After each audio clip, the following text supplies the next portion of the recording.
You're listening to the 13th Hour Podcast, your source for everything Pathfinder, with your host, Phalon, and co-host, Eli. Hey, it is your girl, Phalon, with a new episode. This time we have something a little bit different to talk about, Pathfinder. I am joined by my guest, Eli Byrne, who is a both experienced player and dungeon master of Pathfinder. So, Eli, why don't you tell everyone a little about your background in Pathfinder? Well, I have been playing tabletop games in general most of my life. Pathfinder, which started in 2008, I started the same year with a group of friends, and we just had a blast with it. And ever since then, I've been kind of fascinated by the system. Most recently, I have been doing homebrew content that I'm starting to kind of release on a varied schedule whenever I get it done, custom races, things like that.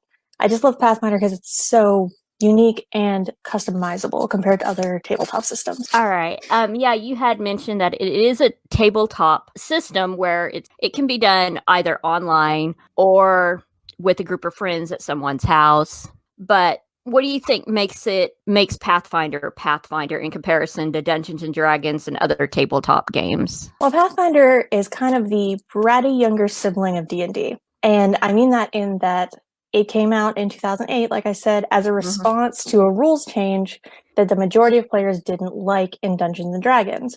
So they essentially took what was called the 3.5 rules Dragons, and they took it and they renamed it and called it Pathfinder. This was just their rebellion. So, I mean, essentially what they did is said that we're going to take our toys because we don't want you to play with them anymore. And what they have taken from there is a system that is so much more large and complex and in a lot of ways messy, but also leaves a lot more space for creativity.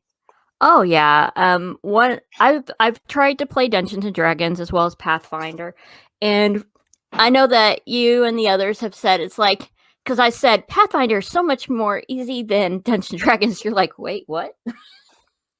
Pathfinder is only easier if you have a laid back dungeon master, generally. If you have someone who's very, very rules heavy, it's going to turn messy because it's such a large system that some of the rules can end up being contradictory. You just have to be very go with the flow with it.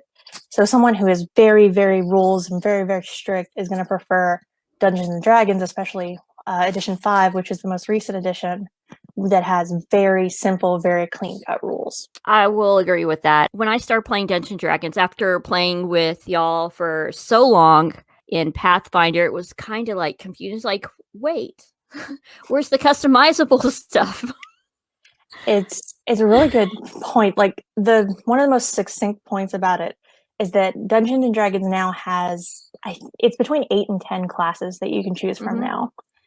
Pathfinder has at least 30, if not more, and there's constantly more third-party content coming out, which is helpful. And sometimes the third-party content can be really confusing and contradictory and not helpful at all. The Stargazer did not actually help me.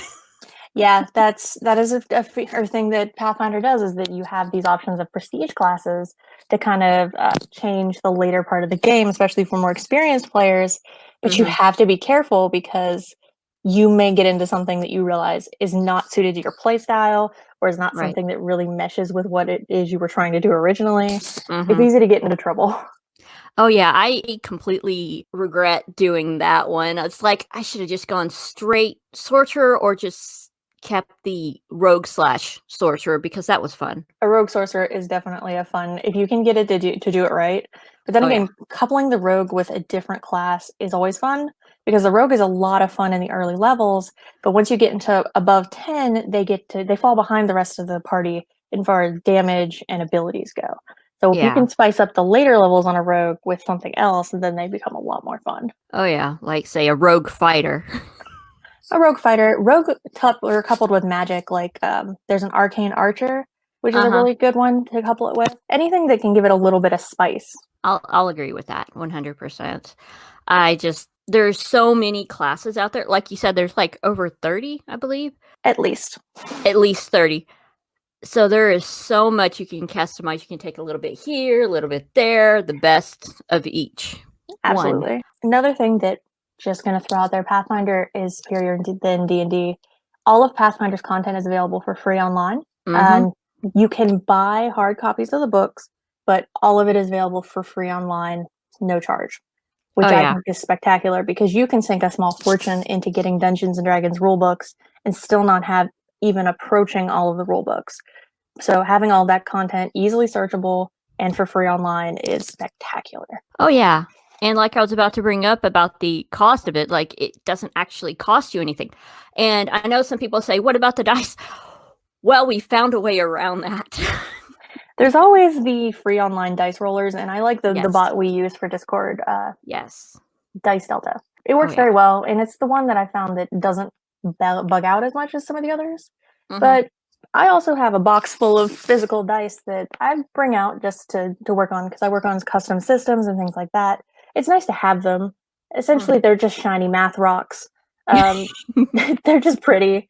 You don't need them, but you can even pick up a full set of tabletop dice for about $6. So it's really not that much of a Or less than that, buy it. depending on where you go. Because I got this set that I'm kind of crinkling with. I got it for about $2 at Walmart. Oh, so that's not bad. Normally, I see the full sets for about $5.99. Now, of Mhm. course, you can go up from there. There's some beautiful custom dice that I've Oh, seen gosh, yeah. that are just like lovely, that are $20 or $30 a set, depending on what they're made out of. Right. But yeah, it's not, even if you're going to buy dice, it's still not that much of a buy-in. Oh, yeah. And it really depends about who all you're playing with, the way you're doing it. Like we had mentioned on our Discord server, we do ours a little bit differently than some people in Pathfinder. We do it like a story. We actually write it out. Yeah, a lot of people would prefer to do it sort of like we're talking right now, voice Mhm. chat, things like that. Or if you're doing it in person, then it ends up being pretty much exactly like this. But are a group that have been writing together for 15 15. years. You and I have written together for 15 years. I think that Matt and I have known each other for 20 now, and we've been writing together that long. Mhm. So we're used to this sort of thing. So we kind of treat it like round robin writing with all the same kind of tabletop mechanics thrown in. Oh, yeah. And it's fun. It is so much fun. Besides the information you can get online and the dice, whether it's physical dice or it is a digital form, what else do you think a player needs to play Pathfinder? Oh, player, almost nothing. You'll need a character sheet, whether you use a digital or a paper copy. That's just going to be your full record of everything about your character. For anybody unfamiliar with pen and paper roleplay, that'll essentially have all of your statistics on it, a record of all of your abilities, a list of all the gear you have, and it's kind of your Bible as you go through the game. Oh, yeah. And actually keeping one with pen and paper gets messy, I will tell you, because Oh, there's so much erasing and refilling in. I love a digital copy. I know there's so many different versions of the digital copies that you can download for free. I've made a sheet that I make all of my players use just because it's uniform, and I'm like that. But yeah, there's tons of them, and they're all for free. 100%. It makes it so much easier on us, and then we edit it, or you edit it, depending on how the style we're playing. Like one of our current campaigns that's been going on for I think a year at least. Almost two, actually. It's almost 2. Oh my gosh. It'll be How 2 in time July. flies. I know, right? But our game has become a bit of a mess. Yeah, we're approaching the end game, and I kind of think that any campaign that's been going on that long kind of gets a little bit messy towards the end. But you guys are approaching your big bad end boss. It'll be fun. I think everybody will be a little bit tearful. Everybody is approaching level 20, which is usually the natural cap. You can go below level 20, but that's the ideal cap. I think one of our players has hit 20 already. I think Dylan, he's approaching it fast. I know Rust has hit 20. Yeah, because we've talked about if it goes long enough where we can actually go into more classes. Mm-hmm. So yeah, we've all talked about what do we want to do. I was like, if I can ever, if the game lasts long enough where I can make it to like level, I guess it's 16 for sorcerer because I got that stupid stargazer there. Mm-hmm. I'm gonna go over to fighter for the feats. Oh yeah, the feats. Fighter's a great one to farm feats with. But yeah, it's like we love this game so much. I kind of wish we did it more than once a week, but scheduling. Yeah, unfortunately, being adults and having schedules is a miracle. We can do it once a week consistently. I'm actually very impressed with us. Oh, yeah. And we don't just play one campaign every week. We do have a couple of campaigns, and I'm planning one in a couple of weeks with Eli here and some of our friends, and it's going to be like, okay, second time dungeon mastering. Let's see if I can do this successfully. Oh, yeah. It's fun. I promise no mutant goblins. I swear, if you stick mutant goblins on us again, I will come up with some kind of counter. I will punish you in my own game. Yeah, but the whole thing with the mutant goblins, it wasn't something that was on purpose. It was a miscalculation of numbers. And I mean, your first time DMing, you're going to sometimes have issues like that where you misjudge something or you misread something and you realize that I messed this up. One of the great skills of the Dungeon Master is going, well, I messed this up. How can I fix it and them not realize that I messed it up? Oh my God. I wonder how many times you've done that in our 2-year-long game. Oh, so many times. Being a Dungeon Master is equal parts being in love with spreadsheets and being able to think on your feet. And I mean, storytelling is if you're into storytelling, it's also fun. But there's a lot of pre-written campaigns and things like that if you aren't interested in writing a story yourself. But that's the two most important traits. You have to like spreadsheets. Essentially, you like being organized. And you have to be able to think on your feet because you never know what your players are going to do. Oh, yeah. Okay, I will admit to this on my first game. I had put something random in the room. It was a statue, and Eli here wanted to ask a question about it, so I had to BS my way through it. Yep. That is one of the first lessons you learn. Do not put something vaguely interesting in front of your players if you don't know what it is. They will ask you about it. Don't put an NPC in front of them that seems even the slightest bit interesting without knowing their backstory and their name and their personality. You'll never know who they'll get attached to. You'll never know who they'll jump to conclusions is the bad guy. We've done that many times. Yes, we have. And I have a habit of creating characters that are insanely paranoid, so they're going to think everybody's the enemy. Between you and one of our other players, who is actually my husband, are always competing back and forth between who is the bad guy, who is the spy, is somebody going to betray us? And I'm like, you have been playing with these characters for almost 2 years now. Nobody's the spy. And we've had a lot of good stories and growth and development and a lot of trust built up and family of choice. And it's been wonderful because my character started out, she was kind of a bit of an outsider. She didn't know how to deal with people most of the time. But she's getting a little bit better. A little bit. She's certainly improved on that front, definitely. She's still not our diplomacy person. Okay, she's like a fighter with zero charisma as far as... Which is funny since you are a charisma caster. Yeah.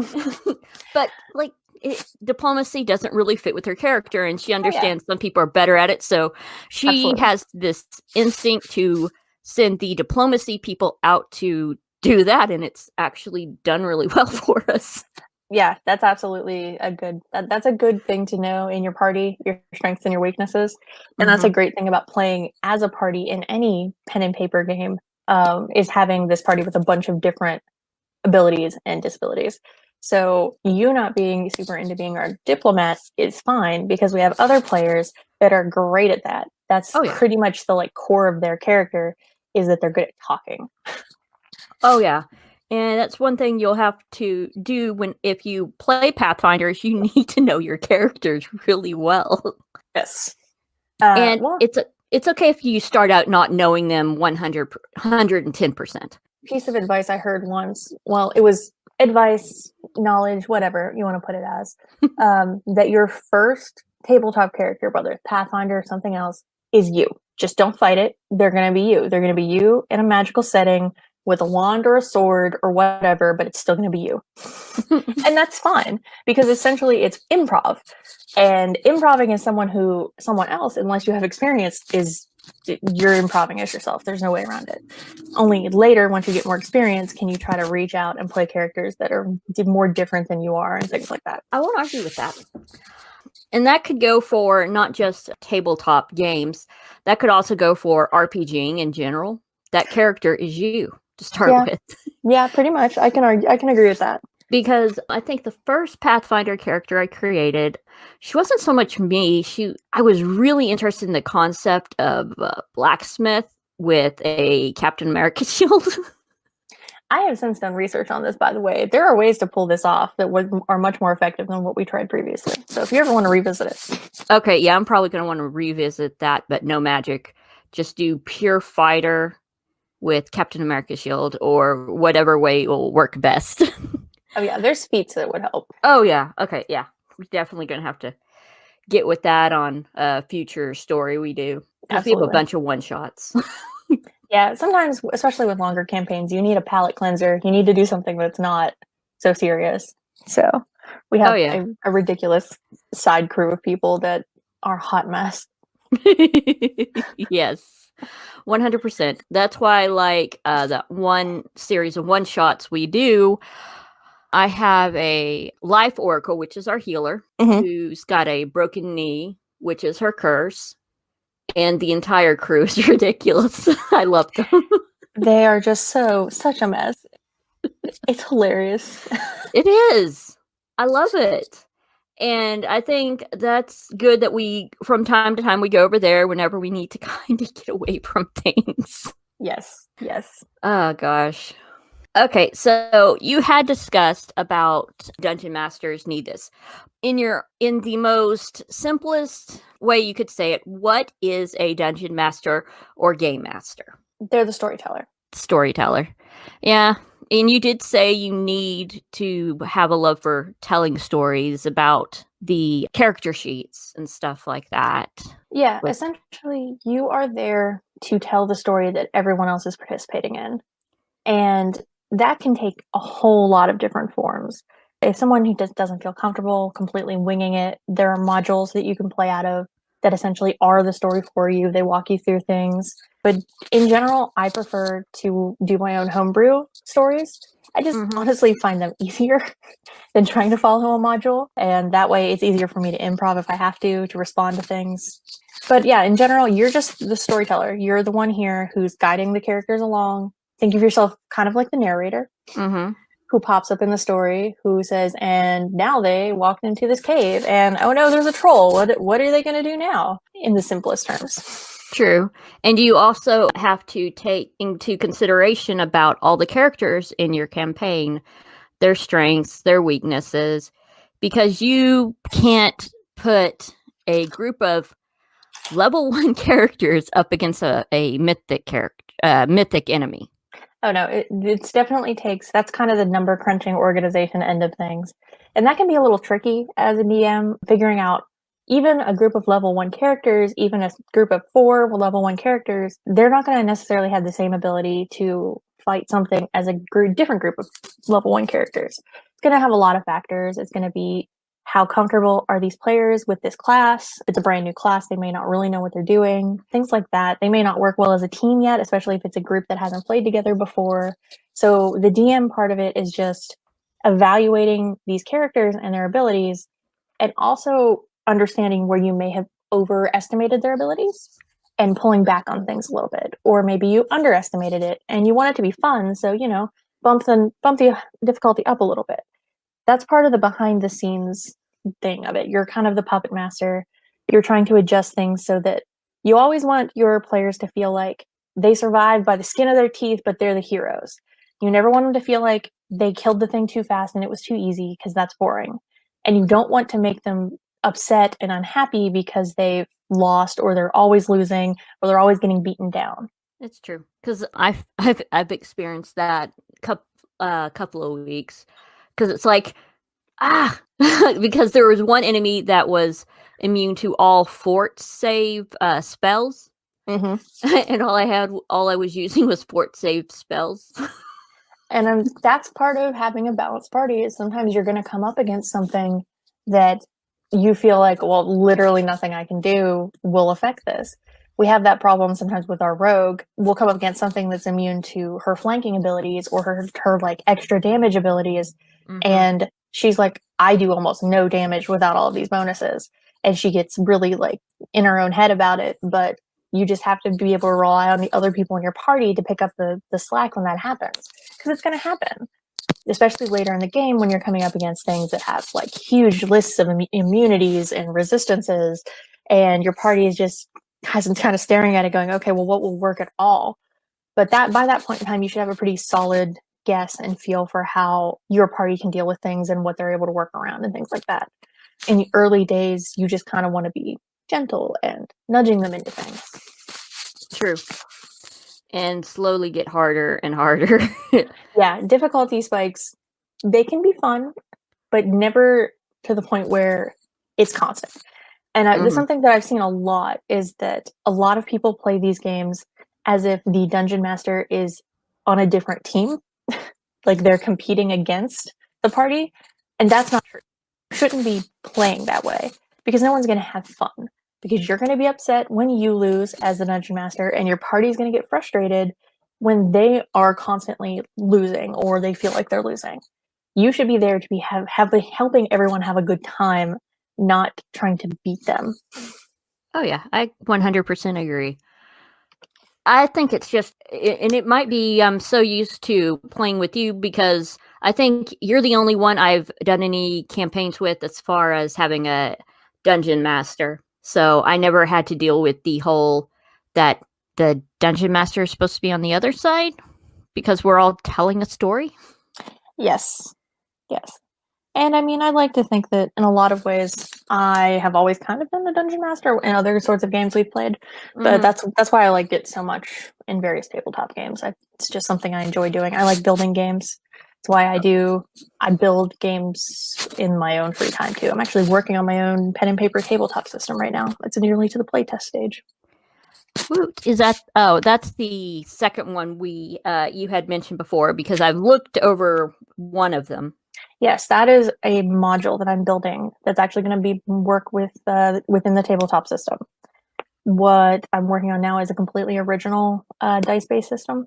So, oh, that'll be fun. Yes. And like you said, it's almost to the play stage. So almost to playtest. Right now, I'm still working just on a little bit of balance issues, but I'm actually pretty much there. Good. I just can't wait for all this stuff, and it's like, oh my gosh. But I'm going to stop it here. I want to thank Eli Byrne for stopping in and talking Pathfinder with me. Yeah, no problem. This was fun. Oh yeah, 100%. And I'll catch y'all on the flip side.